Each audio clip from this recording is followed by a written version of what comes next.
이름으로 기도하옵나이다. 아멘. 아멘. 감사합니다. 우리가 요한복음 말씀 계속 묵상하고 있습니다. 1장부터 우리가 묵상했던 내용들을 조금 생각해 보면 요한복음을 따라서 묵상할 때 믿음이 어떻게 드러나는지를 요한복음이 우리에게 자꾸 이렇게 설명해 주고 있습니다. 첫 번째, 요한복음 1장에서 14절 말씀 함께 읽겠습니다. 시작. 말씀이 육신이 되어 우리 가운데 거하심에. 자, 말씀이 육신이 되어 우리 가운데 오셨다. 빛이 오셨다. 이런 얘기를 했습니다. 그러니까 이 빛은, 말씀은 어떤 추상적인 개념이 아니라 우리 가운데 예수님께서 인격으로 들어오셨다라는 말입니다. 하나님 멀리 계시는 분이 아니라 우리 눈으로 볼 수 있는 인간의 모습으로 우리에게 직접 내려오셨다. 하나님께서 revealed himself, 하나님의 자신을 우리에게 드러내 주셨다라는 말씀이 있었고요. 그리고 3장 말씀에 보니까 요한이 이렇게 고백합니다. 30절에 시작. 그는 흥하여야 하겠고 나는 쇠하여야 하리라. 아멘. 그러니까 믿음은 내 삶에 예수님을 조금 가미하는 조미료 같은 역할을 하는 것이 아니라 내 중심이 바뀌는 사건이었다라는 것을 우리가 묵상했습니다. 구속사의 중심이 바뀌어가는 것입니다. 인기가 많았던 요한이 아니라 그 요한이 마지막 선지자잖아요. 그 이후에 누굽니까? 예수 그리스도께서 오셨습니다. 내가 줄어들고 예수님이 우리의 중심이 되시는 그 전환을 이야기하는 것이 3장이었습니다. 5장에서 40절 시작. 얻기 위하여 내게 오기를 원하지 아니하는도다. 자, 이미 증거는 충분했다. 증거는 차고도 넘쳤다. 그런데 사람이, 인간이 스스로 구원으로 들어오지 못하였다. 믿음은 인간의 능력이나 의지나 이런 것으로 되는 것이 아니었다라는 것을 우리에게 알려주었습니다. 그리고 7장 말씀, 우리가 묵상했던 7장 말씀에서 예수님께서 초막절 중간에 이제 성전 앞에 가셨을 때 사람들이 많이 모여 있지 않았습니까? 예수님이 등장하심으로써 예배가 더 잘 드려지고 이런 것이 아니라 예배 드리던 그곳이 그냥 익숙하게 타성에 젖어서 형식적인 예배만 드리던 곳이 막 흔들리기 시작합니다. 사람들의 의견이 막 갈라지기 시작합니다. 그리고 그 사람들의 마음도 막 흔들리기 시작합니다. 예수님께서 오셔서 흔들어 놓으셨습니다. 종교적인 안정감을 다 흔들어 놓으셨습니다. 이렇게 믿음이 그 가운데 시작하게 되었습니다. 사랑의 성도님, 여기에 우리가 생각한 것은 성경에서 믿음을 이야기할 때 이 믿음을 한 줄로 정의하기가 너무나 어렵다는 것입니다. 예를 들어서 사랑을 한 줄로 정의한다. 그러면은 그 사랑에 담겨져 있는 많은 의미들을 다 담지를 못할 것입니다. 예를 들어 사랑은 희생입니다. 맞죠? 근데 희생만 있습니까? 사랑에는 따뜻함도 있고요. 사랑에는 즐거움도 있고요. 사랑에는 또 받는 것도 있습니다. 여러 가지 측면이 있어요. 그래서 우리는 이 사랑을 이야기할 때 한 단어로 혹은 한 문장으로 설명할 수가 없습니다. 믿음도 마찬가지입니다. 믿음도 우리가 생각하기에 은혜가 임하고 나서 우리 마음속에 확신이 생기는 것, 이것을 믿음이다 라고 정의한다면 사랑하는 성도님들, 그거 말고도 믿음이 담고 있는 내용이 더 많이 있다는 거예요. 예를 들어서 예수님을 신뢰하는, 어떤 인격적으로 예수님을 의지하는 모습, 그것도 믿음이에요. 또 우리 삶에 순종으로 나타나는 삶의 모습, 그것도 믿음입니다. 그런데 이 사랑을 한 문장으로 다 설명할 수 없듯이 믿음도 한 문장으로 설명할 수가 없는데, 오늘 본문 말씀 9장에서 우리가 9장에서 나타나는 이 믿음은 우리가 이것으로 정의하고 살펴보도록 하겠습니다. 자, 9장에서 나타나는 믿음은 뭐냐? 예수님께서 우리 인생에 하신 일들이 있지 않습니까? 그 하신 일을 내가 왜곡시키거나 내 마음대로 해석하거나 그러는 것이 아니라 하나님께서 하신 일 그대로를 인정하는 태도, 이것도 믿음이다라는 것입니다. 한번 살펴보겠습니다. 자, 오늘 9장에 아까 자녀들 설교에서도 나왔던 눈먼 맹인이 등장합니다. 자, 사람들이 이 맹인에게 막 물어보거든요. 근데 이 맹인이 뭐라고 대답하냐면 11절 말씀에 9장 11절에 다 같이 읽습니다. 시작. 예수라 하는 그 사람이 이렇게 말합니다. 예수라 하는 그 사람이, 여기가 믿음의 시작이었어요. 그러니까 내가 아는 어떤 사람으로 내 마음대로 생각해가지고 예수님 그 선생님이 혹은 뭐 그리스도가 이렇게 얘기한 게 아니라 예수라 하는 그 사람이 하면서 그대로 자기에게 일어난 일을 고백하는 모습입니다. 그리고 예수님께서 이제 이 이야기를 풀어가시는 모습을 한번 살펴보시기 바랍니다. 첫 번째, 과거가 아니라 지금을 이야기하십니다. 자, 1절 말씀을 읽겠습니다. 시작. 예수께서 길 가실 때에 날 때부터 소경된 사람을 보신지라. 자, 이 사람이 예수님을 찾았습니까? 이 사람이 기도하고 있었습니까? 설교를 듣고 있었습니까? 그렇지 않아요. 그냥 거기 앉아 있었습니다. 늘 그 자리에 앉아 있던 사람들입니다. 그래서 사람들이 지나갈 때 그냥 늘 그 자리에 있는 앞을 보지 못하는 사람, 그 사람으로 여겼던 거예요. 그런데 요한복음 9장 말씀에 이 맹인을 데리고 나오면서 인간의 준비로 구원이 이루어지는 것이 아니다. 예수님의 시선으로 구원이 이루어진다. 예수님이 찾아가심으로 구원이 이루어진다. 이것을 강조하는데, 이것을 모르는 제자들은 어떻게 질문하느냐? 2절 말씀에 이렇게 말합니다. 시작. 라삐여, 이 사람이 소경으로 난 것이 네 죄로 인함이오니이까? 자기 오니이까? 그 부모 오니이까? 이렇게 말합니다. 이 질문의 핵심은 하나지요. 예수님, 이 사람이 앞을 못 보는 것 같은데 그럼 죄인 아닙니까? 그러면 이게 누가 잘못해서 이 지경이 된 겁니까? 이걸 물어보는 거예요. 원인을 찾고 싶어 합니다. 책임을 정하고 싶어 합니다. 설명을 확보해야 마음이 좀 해결이 되는 것입니다. 근데 이렇게 얘기를 하고 놓고 보니까 이 모습이 우리 모습인 거예요. 이 모습이 아까 질문했던 우리 학생들 모습인 거예요. 내가 궁금해하는 게 다 해결이 돼야 믿음이 그때부터 시작되는 거라고 생각할 수 있다는 것이죠. 근데 그거는 잘못된 것입니다. 이런 일이 왜 생겼습니까? 누구 때문입니까? 어디서부터 잘못된 겁니까? 그랬더니 예수님께서 다른 방향으로 말씀하십니다. 3절 말씀입니다. 시작.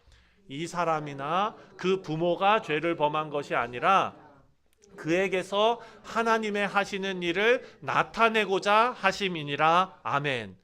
자, 제자들은요 지금 과거를 궁금해합니다. 그런데 예수님께서는 지금 현재를 선언하십니다.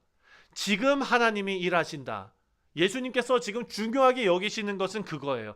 제자들은 원인을 찾고 있었습니다. 하지만 예수님께서는요 목적을 말씀하고 계시는 거예요. 자, 우리 여기에 많은 성도님들이 지금 예배 드리고 계시는데 이 성도님들 숫자만큼 인생의 스토리가 다 있습니다. 우리도 과거가 있는 자들이죠. 그렇죠? 저도 과거가 있는 남자입니다. 어떤 의미인지는 모르겠지만 근데 그 과거가 지금 저입니다. 예. 근데 예수님께서는요 그 과거에 어떤 일이 지금 중요한 게 아니라 현재의 제가 중요한 것입니다. 현재의 여러분이 중요한 것입니다. 그 과거는 현재의 여러분 안에 하나님께서 역사하고 계시는 현장일 뿐이라는 것입니다. 그러니까 모든 질문이 다 풀린 다음에 믿음이 시작하는 것이 아닙니다. 아, 왜 그런 일이 내가 5살 때 있었는지 이제야 알겠다 해서 믿음이 생기는 것이 아니라는 것입니다. 믿음은 지금 하나님께서 일하신다라는 선언입니다. 밀어내지 않는 것입니다. 이 눈먼 사람이 과거에 어떤 일을 당했고 어떤 삶을 살았고는 중요하지 않습니다. 왜냐하면 그 과정이 지금의 이 사람을 만나게 한 것입니다. 지금의 이 사람이 예수님을 만나게 한 것입니다. 그래서 예수님께서 하시는 말씀이 그에게서 하나님의 하시는 일을 나타내고자 하심이라. 언제요? 지금이요. 지금.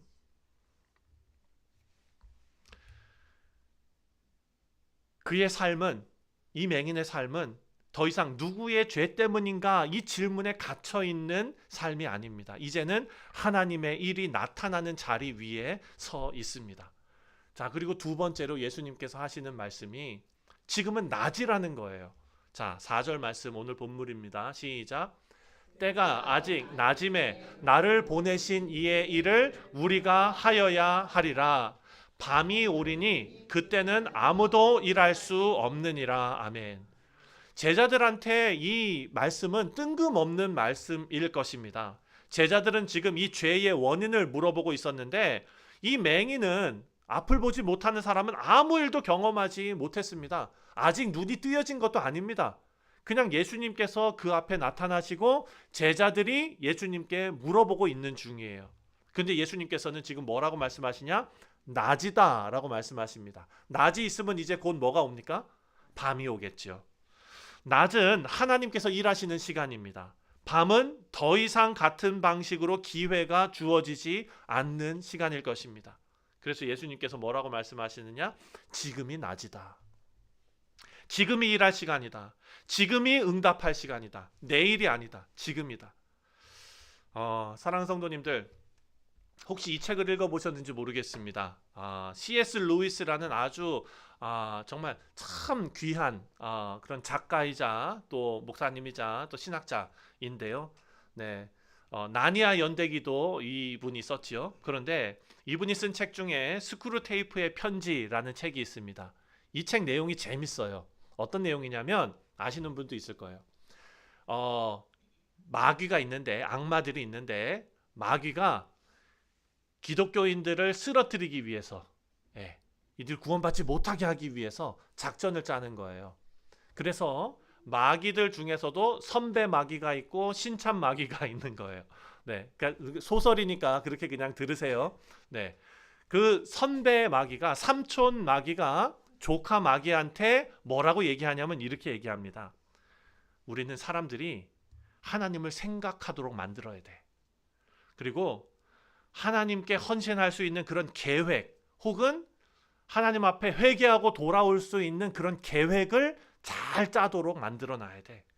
그리고 기도해야 되겠다라는 결심을 할 수 있도록 계속해서 인커리지 해야 돼. 그러나 반드시 오늘이 아니라 내일 해야 된다라고 그 마음을 심어 넣어줘야 돼. 이렇게 얘기해요. 왜냐하면 인간에게는 내일이 없다는 것입니다. 책을 읽으면서는 그렇게 공감하지 못했거든요. 근데 여러분 한번 생각해 보세요. 우리가 다이어트로 생각하면은 감이 확 옵니다. 예.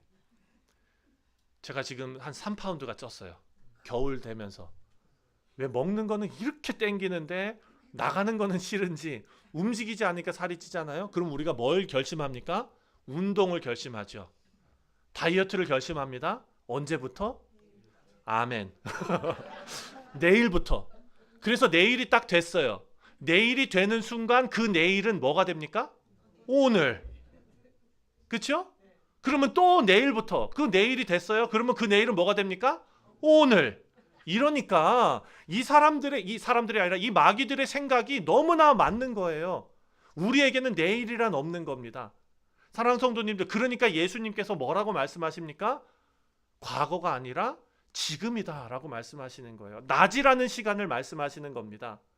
하나님께서 우리가 자꾸 내일부터 열심히 섬기지 뭐, 내일부터 열심히 하지 뭐, 내일부터 신앙생활 똑바로 하지 뭐, 이거는 절대로 오지 않는 시간이다. 4절 말씀을 보니까 밤이 오리니 그때는 아무도 일할 수 없느니라. 근데 사랑하는 성도님들, 이 말씀을 우리는 구원의 말씀으로 생각하지 않고 하나님 앞에 충성하고 헌신하는 말씀으로 우리가 놓고 본다면 이 말씀도 너무나 맞는 말씀입니다. 언젠가는, 죄송한 말씀이지만 진짜 주일 예배 이렇게 나와서 예배 드리기 힘든 몸의 상태가 될 수도 있는 것입니다. 그렇죠? 언젠가는 우리가 정말 지금 할 수 있는 이 하나님 앞에 올려드리는 이 헌신이 불가능한 시간이 올 수도 있다는 것이죠. 그러니까 그때 가서 조금 더 있다가가 아니라 지금 밤이 오기 전에 낮에 우리가 할 수 있는 일을 해야 된다라는 것입니다. 이 맹인은 지금 아직 눈을 뜨지 않았습니다. 아직 예수님을 고백하지도 않았습니다. 그런데 한 가지 분명한 것이 있습니다. 바로 예수님 앞에 서 있다는 것. 지금 이 사람에게는 낮이에요, 낮. 사랑하는 성도님들, 우리 인생도 마찬가지입니다. 앞으로 뭐 준비가 돼가지고 뭐 잘할, 뭐 우리 교회가 부흥해가지고 뭘 잘할, 그때는 내일이고요. 지금 우리가 할 수 있는 일이 있는 것 같아요. 지금 내가 할 수 있는 일이 있는 것 같아요. 지금 내가 하나님 섬길 수 있는 일이 있는 것 같아요. 그것이 바로 낮입니다. 믿음은 오늘을 붙드는 것입니다. 밤이 오기 전에. 마지막으로 이 맹인은 미루지 않고 말합니다. 자, 이제 장면이 바뀌어서 이 맹인이 지금 눈을 떴어요. 예수님께서 침을 뱉고 흙을 이겨서 눈에다 바르시고 실로암 가가지고 씻으라고 하시고 막 그래가지고 이 사람이 눈을 떴어요. 그 일이 안식일에 벌어졌죠. 그리고 나서 무슨 일이 있었습니까? 사람들이 이 사람을 쫓아가가지고 질문을 하기 시작합니다. 자, 8절 말씀 함께 읽겠습니다. 시작. 이는 앉아서 구걸하던 자가 아니냐? 사람들이 헷갈립니다. 왜냐? 그 자리에 늘 있었던 맹인이었습니다. 그런데 눈을 뜨고 돌아다니는 거예요. 사람들이 헷갈립니다. 9절 말씀 시작. 혹은 그 사람이라 하며 혹은 아니라 그와 비슷하다 하거늘 정체성이 흔들립니다. 의심이 생깁니다. 말들이 오갑니다. 이 상황이 뭐야 도대체? 예수님 오시면은 늘 흔들리는 일 아닙니까? 그런데 그때 이 맹인이 이렇게 고백합니다. 읽겠습니다. 시작. 제 말은 내가 그로라 하니. 사람들이 눈뜬 사람, 기적을 경험한 사람을 앞에 놓고 이 사람 그 사람이야? 아니야? 맞아? 이러고 있을 때 이 사람이 뭐라고 얘기하느냐? 제 말은 내가 그로라 하니. 한국말로 보면은요 조금 그 강도가 좀 약해요. 영어로 보니까 But he himself insisted I am the man. 다시 말해서 내가 그 사람이다. 내가 여기 맨날 앉아 있었던 앞을 보지 못했던 그 사람이다 라는 것을 insist, 주장했다라는 거예요. 강하게 이야기했다라는 거예요. 사랑하는 성도님들, 지금 이 맹인이 숨지 않았습니다. 피하지 않았습니다. 침묵하지 않았습니다. 그래서 사람들이 물어봅니다. 뭐라고 물어보느냐? 10절 말씀. 자, 다 같이 시작. 저희가 묻되 그러면 내 눈이 어떻게 떠졌느냐? 자, 설명을 요구하는 거 아닙니까? 그리고 책임을 묻는 것입니다. 왜 책임을 묻습니까? 그날이 무슨 날이었어요? 아니. 어쨌든 이 사람이 이렇게 얘기합니다. 11절에 시작. 대답하되 예수라 하는 그 사람이 진흙을 이겨 내 눈에 바르고 나더러 실로암에 가서 씻으라 하기에 가서 씻었더니 보게 되었노라. 아멘. 그냥 말합니다. 내가 그 사람이다. 그리고 그 사람 예수라 하는 이가 나에게 이러이러한 일을 시켰다. 자, 지금 이 맹인이 대답하는 와중에 여러분 여기에 어떤 신학이 있습니까? 여기에 무슨 삼위일체 교리가 있습니까? 예수님의 본성에 대한 어떤 설명이 있습니까? 아무것도 없습니다. 그리고 이렇게 얘기합니다. 예수라 하는 그 사람, 예수라 하는 그 이가 나에게 이렇게 시켰다. 사람들이 다시 물어봅니다. 그가 어디 있느냐? 그랬대 12절에 이 사람이 대답합니다. 가로되 알지 못하노라. 모르는 것. 지금 이 사람은요 모든 것을 다 알고 있는 사람이 아닙니다. 예수님의 신성과 예수님의 인성을 정확하게 알고 있는 사람도 아닙니다. 구원이 어떻게 이루어지는지, 믿음이 어떻게 시작되는지 알고 있는 사람이 아니에요. 나는 알지 못하노라. 솔직하게 이야기합니다. 하지만 한 가지 분명한 게 있습니다. 자신에게 일어났던 일을 다른 말로 자기가 해석하지도 않고 일어난 그대로 받아들이고 일어난 그대로 그의 신앙을 고백하는 것입니다. 우연이라고 말하지 않습니다. 운이 좋았다라고 말하지도 않습니다. 그냥 눈이 뭐 이렇게 비비니까 난 것 같다 이렇게 말하지도 않습니다. 하나님께서 하신 일을 하나님께서 하신 대로 말하고 있습니다. 이것이 믿음의 시작이었습니다. 믿음은 모든 것을 아는 상태가 아니라 조금 더 생각해보고 조금 더 리서치해보고 알겠습니다가 아니라 그냥 있는 그대로 고백하는 것입니다. 그 사람 예수라 하는 이가 나에게 이러한 일을 시켰다. 예수님께서 하셨습니다. 우리 사랑하는 성도님들, 요한복음 9장 1절부터 12절까지의 내용을 보면 그냥 눈먼 사람이 눈을 떴다라는 이야기가 아닙니다. 이 이야기 속에서 우리에게 던지는 질문은 무엇이냐? 지금이 낮인데, 주님께서 내 앞에 계시는 낮인데, 내가 주님의 나라를 위해서 헌신할 수 있는 그 낮인데 당신은 지금 무엇을 하고 있습니까? 이 질문을 말씀이 우리에게 던지고 있습니다. 제자들은 과거를 붙들었습니다. 사람들은 의심했습니다. 그런데 예수님의 은혜를 경험한, 구원을 경험한 이 사람은 그 사람 예수라 하는 이가 나를 구원했습니다 라고 고백했습니다. 사랑하는 성도님들, 믿음은 오늘을 내일로 넘기지 않는 것이고, 또 예수님께서 말씀하신 것처럼 때가 아직 낮임에 라고 말씀하셨을 때 우리에게 오늘 숨쉬고 살아갈 수 있는 이 시간이 하나님께서 우리에게 주신 특권이다 라는 것을 생각한다면, 하나님께서 지금 과거를 지나 현재까지 우리와 동행하셨던 그 놀라운 구원의 역사가 지금 이 순간 우리 가운데 우리의 삶으로 드러나고 있는데, 지금 우리가 이 소경처럼 믿음의 시작으로서 믿음의 모습을 어떻게 보일 것인가? 하나님께서 나와 함께 하신 그 모든 것을 있는 그대로 하나님 앞에 고백하며 세상에 고백하며 그 일을 통하여 세상 사람들이 구원의 빛을 경험하고 보게 되는 그런 놀라운 역사가 우리 가운데 있으시기를 주님의 이름으로 축원드립니다. 기도하겠습니다. 하나님